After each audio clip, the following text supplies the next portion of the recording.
Today, we'll take a quick look at how Microsoft Dynamics 365 Business Central allows end users to personalize their experience within the application, making it easier to use. As a user, I have access to a feature called Personalize. When I select Personalize, I see here that I am now in personalizing mode. So as I move around the screen, you'll see different red indicators indicating areas where I can make personalizations.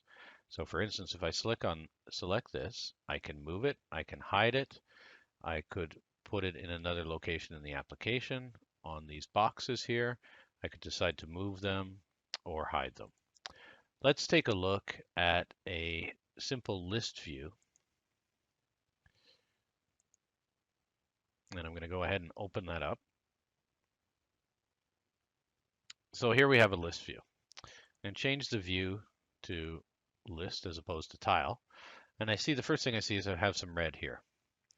That's actually the freeze pane. So on any list view, I could move the freeze pane so that as I scroll, I see not only the item number, but the description. And then I can take any of the fields that exist and I can move those. So I may want to displace that field. I can resize those fields. I can choose to remove a field, or if I select more and I select on fields, I can see some other fields related to the item that are not currently placed in that particular grid. So for instance, I may be interested in the replenishment system that's been configured and set up for the items. So I can go ahead and add that, and then of course I can position it wherever I would like. Now I'm going to close that personalized box, and we'll take a look at an actual card view. So once again, in the card views, we have the ability to personalize as well. As I go on fields, I have a few choices. So I could move that field on the screen, I could hide it, or I could show it under more, which would present it when I select show more, or I could show it when I'm collapsed. So when I collapse a particular section, you'll see in some cases some fields are displayed. That's the show when collapsed. So on the item itself, I would like to show the description when collapsed. So I can set it to show when collapsed. Now if I collapse that section, I see that the description is now included in the fields that I show when I'm collapsed. If I go ahead and do show more, we can see that there's some fields that aren't showing when we do show less. So if a particular field is important to me, I can select it and I can say show always. Now it'll appear with the short list of fields in that section.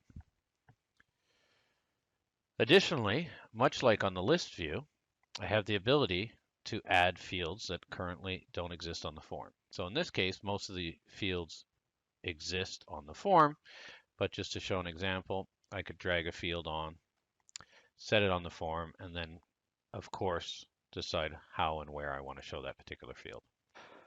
Now, in addition to that, we can also work with our menu items. So I'm going to select a menu item. I'm just going to go ahead and pin that.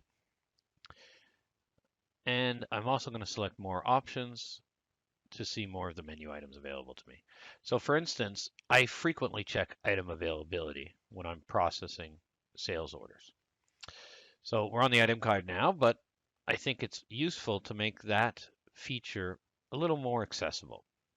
So I'm going to select, the way I like to view it is by location. I'm going to select that and simply drag it over to process and add it to the process. So now my item by location, I don't have to drill all the way through. If I go back to my fewer options, I can access it directly here. No drill down through multiple menu items. Now we're going to go ahead and complete those personalizations. And if we go back and look at our system from the beginning, we can see that it's kept all those changes. Our item list we can see that the changes we made, the field we added, the fields we moved, as well as the freeze pane that we adjusted to include the description, have all been retained. Moving into the item card, we can also see that the additional field we added, application worksheet user ID, has remained on the form. When we collapse the form, we see only the fields that we promoted, and when we collapse the section, we notice that the description is now included in the information. Finally, after making all those changes, they may be useful for other users of the system. If we search for profiles, we can see a list of the profiles available in the system, and we're currently logged in as a business manager, and that is the role that we personalize. So if we dig in a bit, we have the option to export those profiles and import them back in. So if I was making a series of changes and I wanted to share those with another user with the same profile, we could simply do an export and an import. And that's a quick look at how Microsoft Dynamics Business Central helps users tailor the application to their daily use to make it easier to use and more efficient.